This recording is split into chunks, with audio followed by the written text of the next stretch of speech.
ஒரு சின்ன வித்தியாசத்தை சொல்ல விரும்புகிறேன். 1 0 10 இப்போ உலக பிரகாரமா உலக ஞானத்தின்படி யோசித்தோம்னா இப்போ இந்த 10 100 ஆகணும்னா எத்தனை நம்பரை கடந்து போகணும்?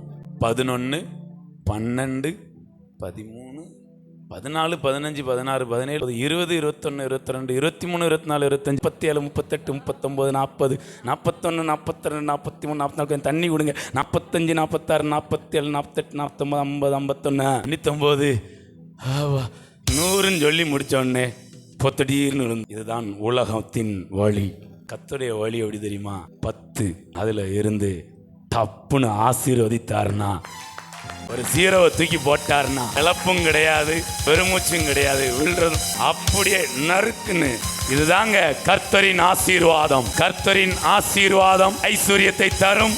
அவர் அதனோடு வேதனையை கூட்டார். வேதனை இல்லாத ஆசீர்வாதம்.